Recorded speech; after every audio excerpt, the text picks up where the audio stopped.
everybody, it is Kit here. Welcome back to the Brooks Legacy universe.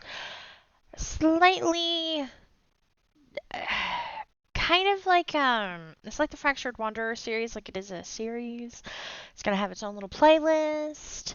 Um but it's not going to be like a weekly thing. It's an every now and then thing as the need arises.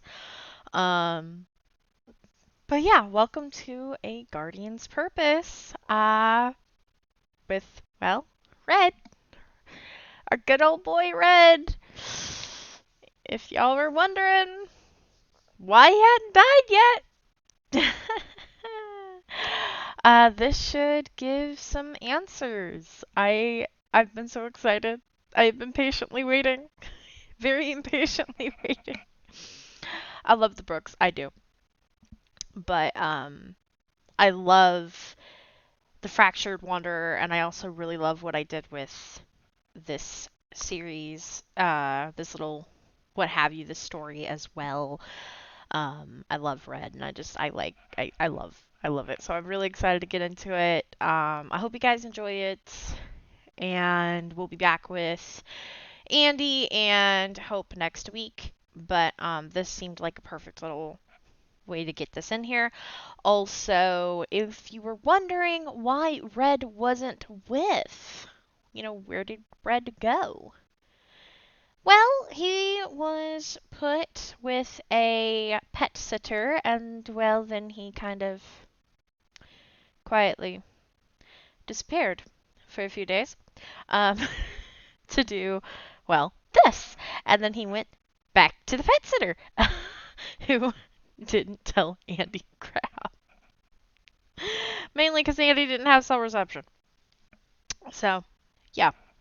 But anyways, I hope you guys are having a great Wednesday, hump day, and let's get into it.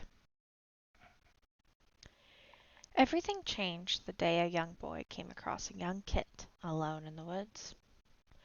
It wasn't supposed to be this way. Or perhaps that is exactly how the nurturing mother designed his destiny. But regardless, he was born to be a guardian of the woods, not the guardian of a young boy that was part of a strange family.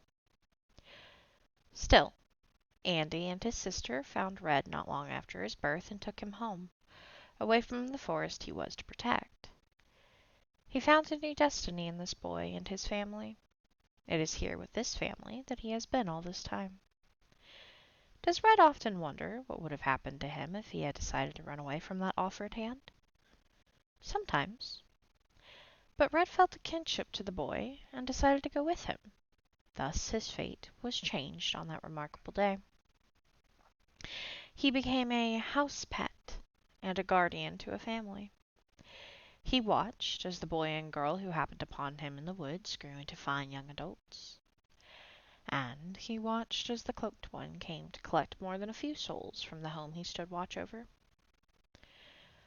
One day, Andy and Hope will go to the great beyond with the rest, and Red will remain, but for how long he does not know. Until then, he will continue to watch over their legacy. Which leads us to now, and why Red is finally leaving them, if only for a little while. Just as he once felt a kinship to a young boy in the forest thicket, he feels a calling far away from his home of Strangerville. And it is a calling he must follow. It was 4 days and nights of constant running before he found her, another guardian. One like Red, but she was ferocious beauty, one fit for the wilds, whilst he had grown accustomed to the domesticated life. Red knows she must feel the connection between them, but he must prove himself first. Even if she is faster and stronger than Red, he is indeed a guardian. He does not give up pursuit so easily. There she is! How she moves through the thicket with such ease! But where did she go? The rain here makes it difficult to track her scent, so Red must trust his instincts, domesticated as they may be. This wood is hers, not his. She is toying with him, a mischievous streak to her. He likes it.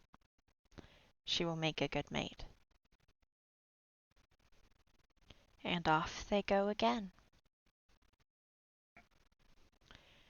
Why run, mate? Does she not feel the intense lure as well? Red has never met another of his kind before. Do all guardians act this way? But where she goes, Red will follow. Red eventually tracked her down, taking momentary refuge from the thunder and rain in an odd-smelling shack. No one was there, just him and his mate. Does the lithe one feel the lure now?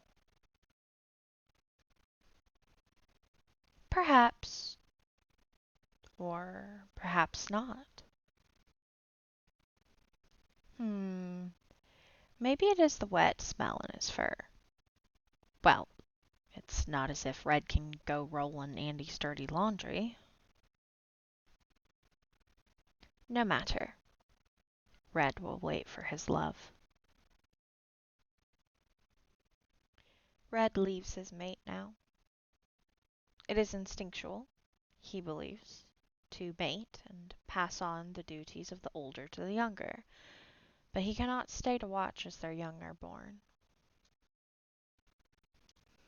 The pull of his duty calls him away, back to Strangerville, and to his family. Perhaps one day his young will find themselves guardians to one of the children. Perhaps Marin, the wild youngster who just wants to find her place in this world. Maybe Kaysen, the good son who wants nothing else than to please his parents. Or Blaze, the boy who believes he is a panda and will travel to the stars one day. Of course, let's not forget Oscar, the youngest of the four, a divine warrior meant for great things. Yet still, Red feels another child has been born into the legacy through irregular means. Yes, he does hope one of his seed finds their way to one of the children one day. All of them will need the guardians, one way or another. Red may have been born a kitsune of the forests, but he is a guardian for the brooks now. Where his duty calls, Red must follow. Goodbye, mate. May they meet in the fields of the great beyond one day. And that is it. That feels awesome to finally get out. Oh gosh, and stretch. Okay. Yeah, so Red was a kitsune, and his fate did certainly get changed, but more importantly, babies. Babies. We get babies. May take us a while to see them, but I was so excited, because I don't think I've really done a lot of breeding with The Sims. Like, the Sims 4 animals, that is. Like, I don't breed them. They just tend to spontaneously have puppies and kittens and babies. They just wander off and then they come back and it's like, boom, babies. And it's like, oh, okay. So that was really fun. That was also a very interesting way to do it, but it was, God, I just had so much fun writing this. Like, it'd been in my head for a while, and I was like, you know what, I'm gonna do it, I'm gonna do it, I'm gonna do it. And I really enjoyed it. Also, it makes me feel a little weepy, a little bittersweet, because it's like, they were so cute. But yes, one day may they meet in the great beyond. But not for a while, please. I like Red far too much. Um, Also, a little tidbit here. The odd smelling shack is actually the Fractured Wanderers. that is where the fractured wanderer lives. And yeah, just a little fun little tidbit for y'all. Um, I don't know why that little Easter egg makes me giggle. I love it. I love it so much. So yeah, actually the fractured wanderer does tend the wild little animals, the critters. As you can see, there's a little bowl in there and whatnot.